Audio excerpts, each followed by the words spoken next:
Well, we're finally going to do it. We're finally going to show you how we're towing this motorcycle around. And the answer is the Atlas Hitch. Yes. Which we've already towed it 3 times, over 300 miles. And although we were nervous, it's worked out pretty well. Nerves have gotten less and less each tow. Yeah. And if you're looking to pick up the Atlas Hitch, we're going to leave a link in the description below. It'll take you directly to it. And there's also little videos and information on the website if you have any additional questions that we don't cover. But before we get into how to load, unload, all the details of this hitch, we're going to talk about some safety stuff, because this hitch weighs 175 pounds. This bike weighs 800 pounds. Yes. Max tongue weight on this bumper is 300 pounds. Yeah, that's a lot of weight. But, however, not all 800 pounds of this bike are pushing down on this hitch. Correct. And pushing down on this tongue. Only about a quarter of this bike's weight is pushing down on here, which is about 200 pounds. You add that to the 175, you're still at 375. That's 75 pounds overweight. Yes. So, we found a solution. Yes, we did. The solution is the Mountain Lock safety struts. And it's super simple. We'll leave a link in the description below to Amazon, because you can get those mountain locks on Amazon. And basically, it wraps around your bumper and it bolts into the frame of your RV, which adds 400 additional pounds of tongue weight to your bumper on your RV. So now we're way good. Yes, we're in the bottom. Yeah, but we didn't stop there. No. Because I was still a little worried. So even though we got the Mountain Lock safety struts, we had a welder come out. Yes, we did. And weld those on. Yeah. To reinforce it. You can see here where the bolts go in, right there. All we had to do was drill a few holes in here and then put the bolts in. You can see where we had it reinforced with welding here. You don't have to worry about what size drill bit you have to use for these bolts, because when you order your Mountain Lock safety struts, it comes with the drill bit bonus. So basically it wraps around the bumper to keep that bumper from torquing forward as this weight is being pulled down on this tongue. Now, those safety struts can be used on bumpers up to 4.5 inches square. Correct. Ours is smaller than that. That's fine. But it go up to 4.5 inches, and it'll even work on I-beams.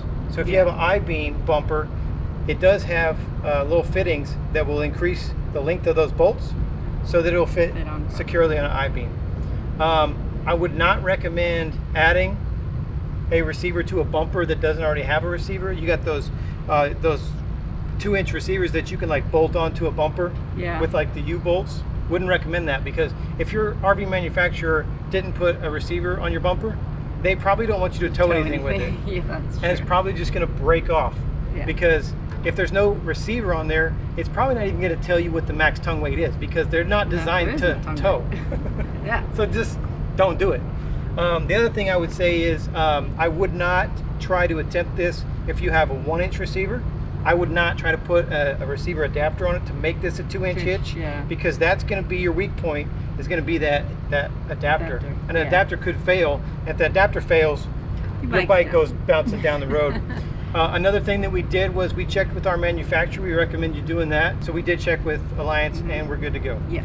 Now, before we get started, we are going to answer some of the burning questions that I know most people are going to have about this hitch, which are: is it using a lot of tread on your back tire? Back tire wear. I had the same question.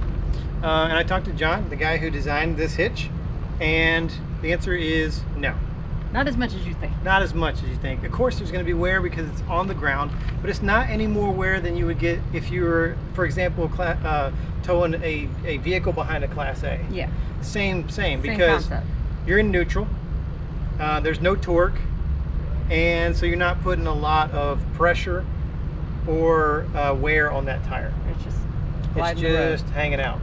So the other question is, does it put miles on your bike? No, it does not put miles on your bike. Not for a Harley anyway, because Harleys, the miles are counted by the front tire and only moving forward. So even if you tow this backwards, going that way, it still wouldn't count mileage. Yeah. So it doesn't count mileage and doesn't wear out your tire. So there's the answer to those questions. Now, I know you got a bunch more questions. We're going to get to how to load, this thing, how to unload this thing, and all that stuff Yeah. here in a second. All right, let's talk about what this is going to look like once you receive it. It's been shipped to you. What is it going to look like? What all is going to be included with it? Everything you need is basically going to come with this. All the tools that you need, all the straps that you need, regardless of what size bike that you're towing. And even if you want to tow your bike facing the other direction, it has straps for that also, and solutions for trikes or whatever kind of bike that you're hauling. Now let's talk about what it looks like down here first. It's going to include this hitch pin is going to come with it. This stabilizer is going to come with it, and this basically just reduces the sway back and forth when you're bouncing down the road. One bolt goes onto the hitch pin side and one pin goes on the hitch side. These get tightened up and just reduces that. Now you will not use this mount for a trike. This is only for two-wheel motorcycles. You're going to get a socket wrench with this, and you're going to get a crescent wrench with this, and I'm going to show you what these guys are going to do here in a little bit. All right, it's going to come in two huge pieces, basically this big piece and this big piece. It won't be connected because these pins right here will not be installed yet. And then you will connect this piece to this piece via these pins. These pins slide right in down through here. One of the most important parts is this little plastic washer right here. You're going to want to make sure that that's in there because you don't want that metal on metal right there. This pin right here is for if you're moving this hitch without the bike on it. For example, if I unload the bike up at the front office where it's flat and I want to drive my RV to my space, I don't want this thing swinging around just smacking back and forth. So this pin keeps that from swaying back and forth. Once you get the bike loaded back up, you'll take this out so it will swing freely and so that your motorcycle will track with the RV. Sometimes, if you're like on a steep downgrade where it's going down and then it flattens back out, the back of the RV will come really close to the ground, which makes this hitch come really close to the ground. And every once in a while, it'll bottom out a little bit. We had that on the first time, so we had to actually move this hitch up a little bit. So we haven't had that since then. But if you do have an encounter with the ground back here and you bottom out a little bit, it's not that big of a deal. This is reinforced steel. It's all powder coated. And you have a little bit of play down here. So if it hits the ground, this whole back receiver is going to jump up, and it can go about an inch, inch and a half up before it hits this pin right here. And the way we have ours set up, like I said, it hasn't bottomed out again since we moved it up, but if it does bottom out, you got a little bit of a play there. The configuration back here is going to vary depending on if you're using this on your truck or on your RV. For us, we started a little bit lower, and like I said, we bottomed out one time on a downgrade. So what we did was we raised the whole hitch up one notch. Now you can raise this up and lower it as much as you need, but the important thing is all 6 of these bolts have to be in a hole. Don't overlap it to where some of these bolts are not in a hole. All 6 of these bolts have to be in a hole. But you can even switch this. You can flip this upside down, and then you can change the height based on your needs. Now when you're adjusting those holes back there, it's lifting this whole thing up and down. Now to get the motorcycle on easily, this needs to be no higher than 14 inches off the ground.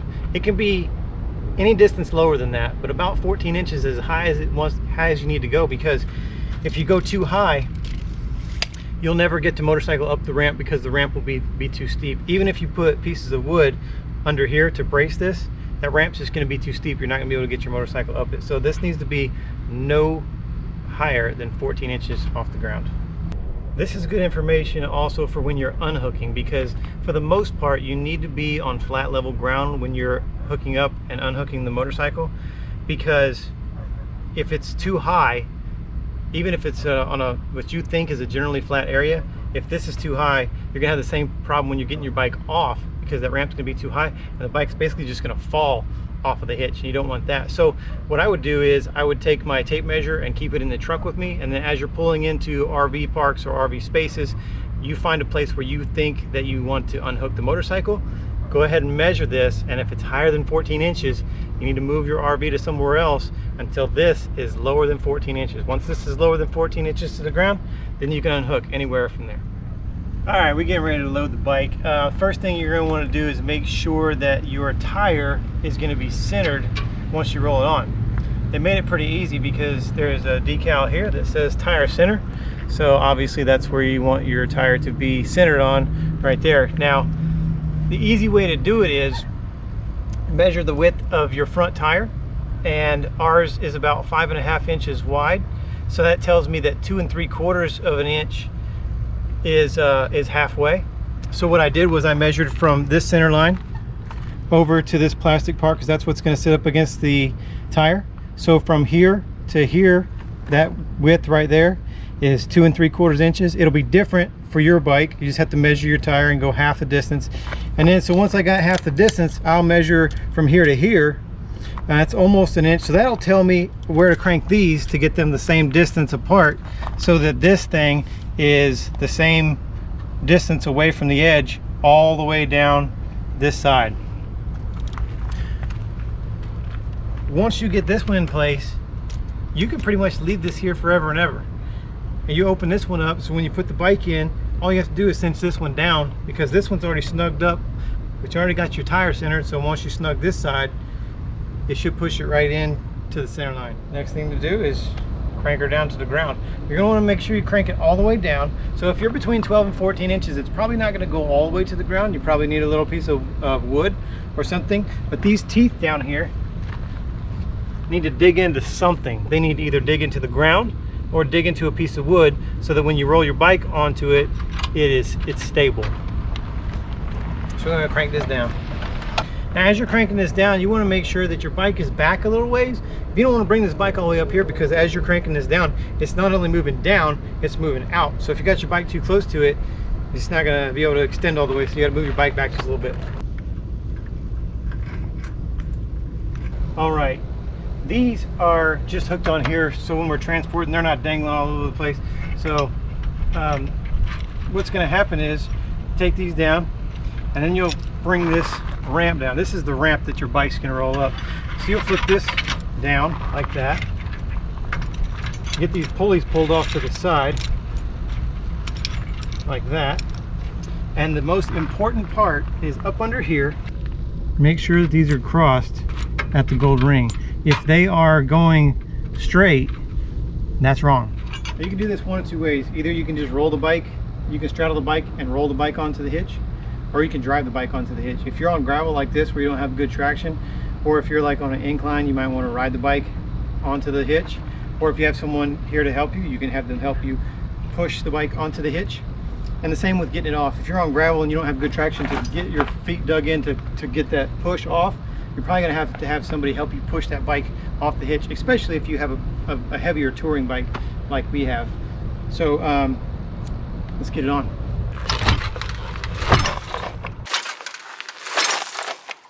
Now you can see after I rolled it on, this is not centered yet. It's snugged up against this side. There's still a little bit of a gap over on this side, which is on purpose. So now all you gotta do is crank on this side a little bit, push that whole tire over there.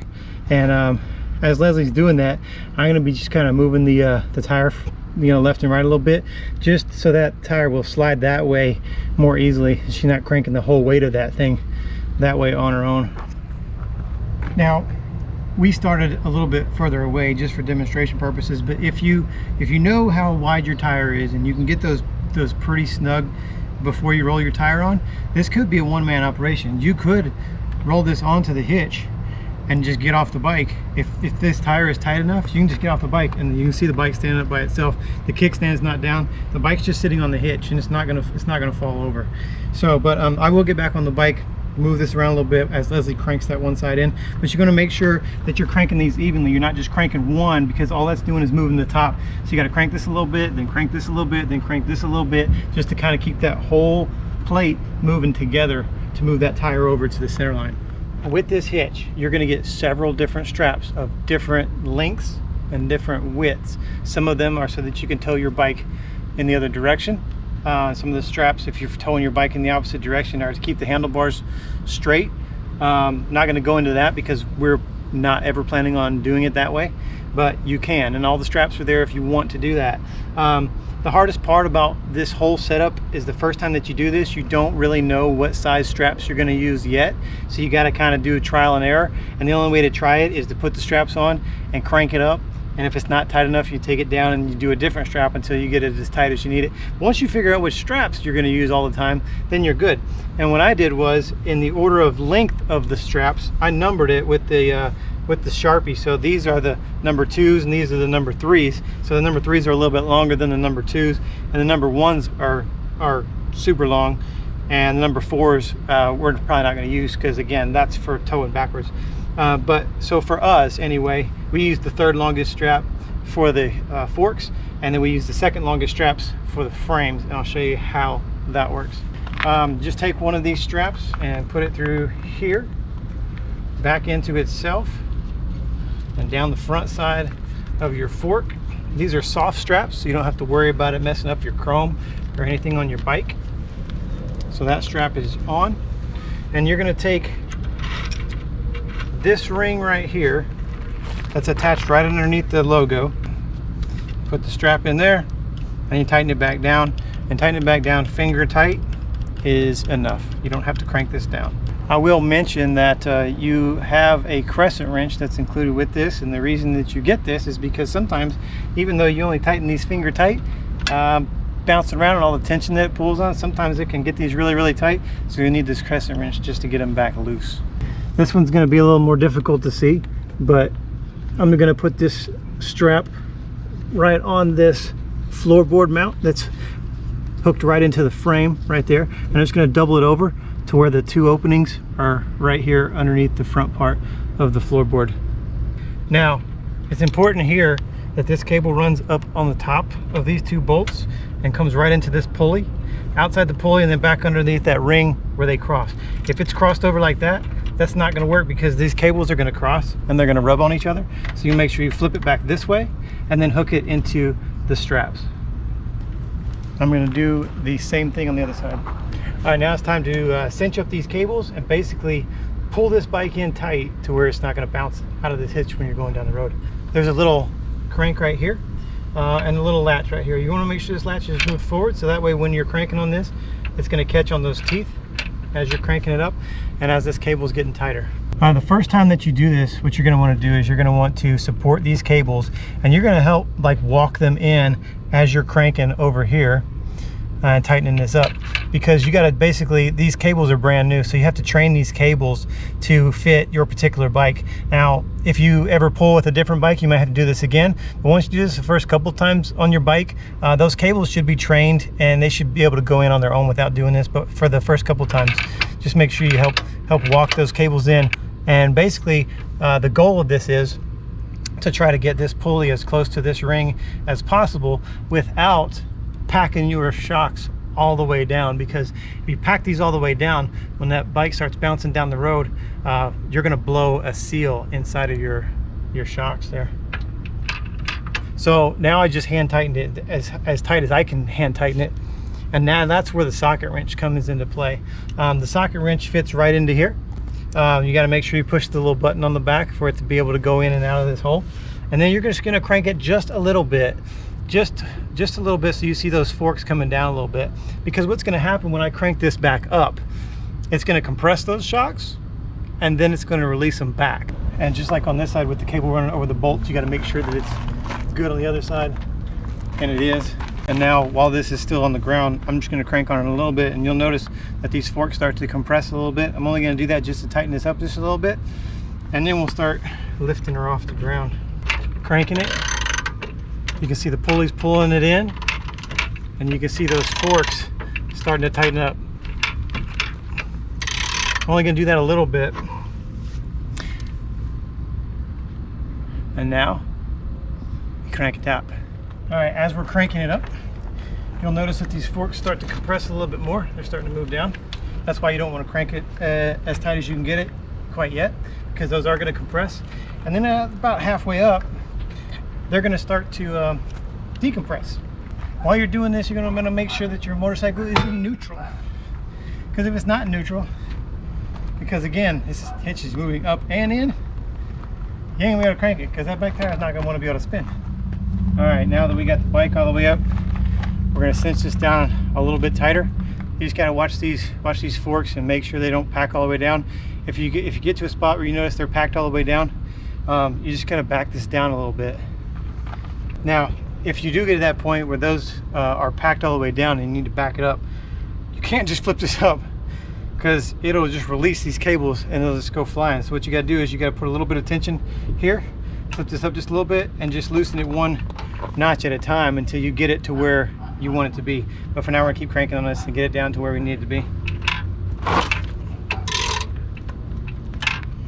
A good rule of thumb is just to come over here and grab hold of these cables, and if they're pretty tight, you're in good shape. You don't want them to be loose at all. So you want these cables to be tight on both sides. On a lot of bikes, this ramp will come up and hit, because some of the engine guards go all the way across. It'll come up and hit your engine guard or hit your frame. Not a big deal. If it does that, you can just leave it there where it's sitting on the engine guard of the frame.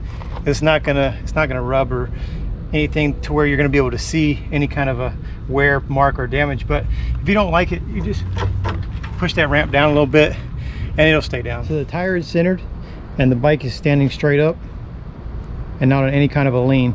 That's what it should look like from back here. All right, now that I got this all cinched down, you want to do the test on the front shocks too of the fork. You want to make sure that when this thing's bouncing down the road, that it's going to have a little bit of a play, you know, 2 to 3 inch play to be able to bounce, because you want this thing to roll down the road as it would naturally, as if you were riding the motorcycle. So this thing's going to move around a little bit. It's going to move side to side a little bit because this swivel point, it's going to bounce up and down on these forks a little bit. You want that to do that, because if this was packed down and rigid, and if this stuff didn't move, that's when stuff breaks. But because it's going to be bouncing and moving around, it's gonna be more flexible. So what I do is I just grab the handlebar, I look down here at the forks, and I give it a little bounce. And I want to make sure that that's still bouncing a little bit. It's probably bouncing a little too much, so I'll probably click it one more tighter and then test it again. Bouncing. But you can see this thing has a little bit of movement from the left to the right, and that's going to allow it to track with you. It's going to allow it to actually even lean a little bit when you're turning. So it should move left to right. It's not concerning. So don't get freaked out if it moves that much, and don't get freaked out if it bounces like that, because that's what it's designed to do. All right, this is super important. Once you get the bike loaded up, you have to take this pin out. If you don't take this pin out, then this bike's not going to swivel, or it's going to break that pin. When you go to turn, this bike's going to try to turn. So either it's going to break that pin, or your bike is not going to track with the RV, and that back tire is just going to slide around the turns. So make sure you take that pin out. That should be on your travel day checklist of things to check off before you leave, because that could really do some damage. The thing that is special about this hitch and makes it unique is the couple of patents that it has going for it. One of the patents is this swivel point right here that allows the bike to swivel back and forth and allows the bike to track with the RV. Other hitches you'll see like this, that you'll see online, they look a lot like this, where the front tire is jacked up and the back tire is on the ground, but they won't swivel right here, and that's a problem, because like I said, it's basically the same as leaving that pin in. It's going to drag your back tire around the turns, and that is going to wear your tire out. So this allows it to swivel and not put the wear on your back tire or skid your tire across the ground. The other patent is on this cable system, these cable pulley system. So there's no other hitch like this. If you get your hands on this, you can tell that it is super solid. It's not going anywhere, and like I said before when I was talking about this thing bottoming out, it is reinforced steel and it's all powder coated, so it's a solid piece of equipment.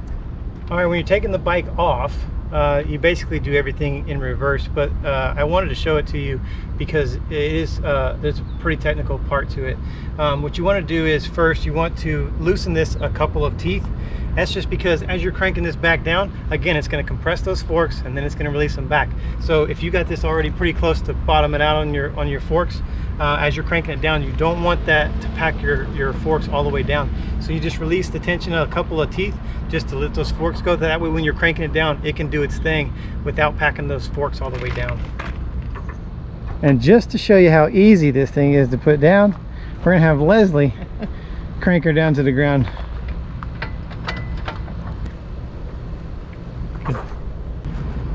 All another piece of added security. It's not required by law, but we thought it was a good idea to have. And you can get them on the same website as the Atlas Hitch, because he does sell them. And he doesn't make a profit on them. He just sells them just so that people can be safe. So he sells them for cost. But then these LED brake lights. So basically, it has a transmitter right here that I plug into the back of the RV, and a magnet here that'll stick onto the bumper. And so when we hit the brakes in the truck, these will light up. Now they will extend too, because if we have the tour pack on here, you can't even see these lights. So they do have extenders, so you just push down a little button here, and these lights will extend on both sides all the way out, so they're more visible. Now this is pretty simple. You just open that up, plug this on, slap that magnet right there, you're good to go. After you plug it in, there's a little switch on one of these lights that you'll click on, and this is on a magnet right here, so it just clicks right back on there. And you can secure this any way you want. We do it with bungee cords, but however you want to secure it, it has a bunch of different holes, so a bunch of different options to however you want to rig this up on yours. But for us, we use bungee cords. It depends on whether we're using the tour pack or the rack on how we do it, but it's up to you to decide how you do that. So now we got all that hooked up. As you're going down the road, you hit the brakes. Leslie's gonna hit the brakes for us. Boom, they light up. So again, not required, but for us, we wanted this to be back here just for added visibility. We don't want anybody running to the back of the motorcycle. And once you got it on the ground, you need to loosen these cables back up. And again, the way you do that initially is just loosen this like 1 or 2 teeth at a time. The way you do that, just put a little tension on it, lift that tooth up, and let that tension come out of there. And then once you can crank it with your hand, it's easy. You just crank it up a little bit, let this go all the way over, and then you can release the tension on those cables. Easy. Do everything backwards, unhook these, take the straps off. Again, it's cinched in through here and here and here through that plate that's pushed in on that tire, so you can do all of this without the kickstand down. The bike's not going to fall over. Now that all the straps are off and the cables are out of the way, there's really not much you need to do. You don't got to worry about this ramp, because as soon as you start backing her down, that ramp's going to go down to the ground, and then your bike will just roll back off. And like I said earlier, because we're on gravel, and when I go to push off, I'm not going to have that good of a traction on this thing. So what I'm going to have Leslie do is she's going to loosen this tire up a little bit, and then she's going to help push me off.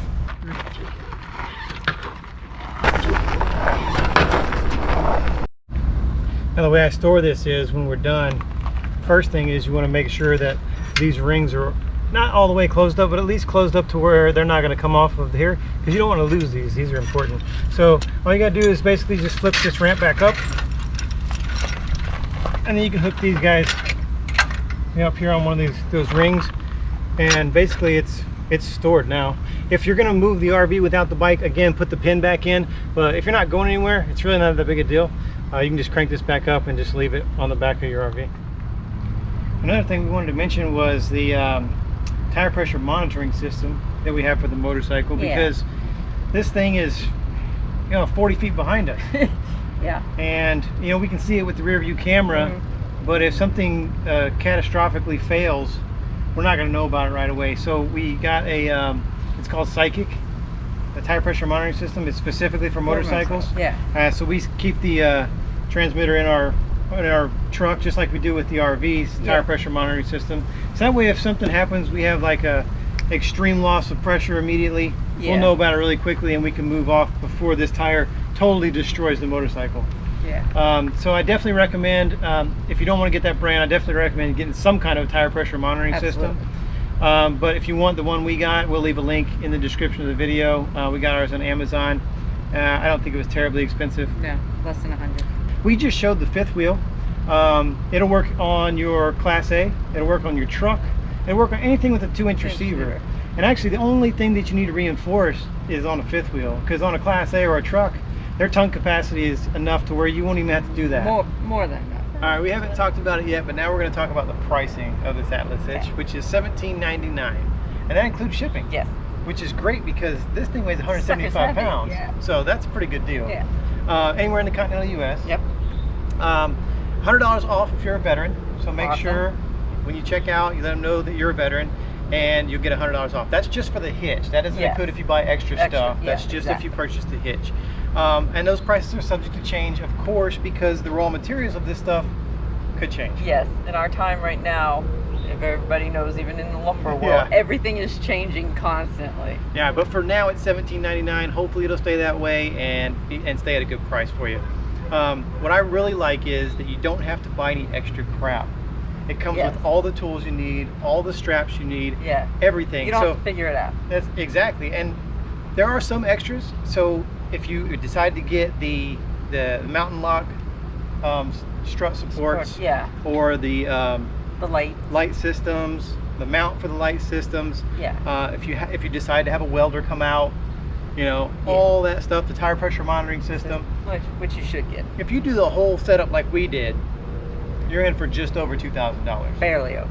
And for just over $2,000 to be able to bring your motorcycle with you, I think it's a great deal. Compared to what is out there to tow, yes. Yeah, because really the only other option is, I mean, they do have these other big bulky flatbed things, and they do have toy haulers. Yeah. But the downfall of toy haulers, you give up living space. Exactly. Not giving up living space. And so we love our living space. We didn't want to be cramped inside of a toy hauler. Plus, we've only been in this for 6 months. Yeah. So we'd take a huge hit on this if we had traded it for a toy hauler. And I don't want to trade it in for a toy hauler. Because we love this. I love my house. But anyway, make sure that before you do this, make sure you're checking your state and local laws for towing laws and making sure you're in compliance with all that. There is an electric lift option for this that they just came out with. It's $100 extra. It's a personal preference. It is. The thought of it sounds great. I love anything that's going to make things easier. Yeah. But just like in the RV realm, anything electronic, movable, opportunity to have an issue. To break. I don't want to have an issue on towing day. Yeah. But if you do have an issue with, you know, upper body strength, or if you're handicapped, absolutely go electronic. Yeah, electric would probably be the way to go for you. Yeah. We did want to talk about some other stuff that Jab Dynamics, they're the makers of the Atlas Hitch, but stuff that they got coming up and that they're working on right now.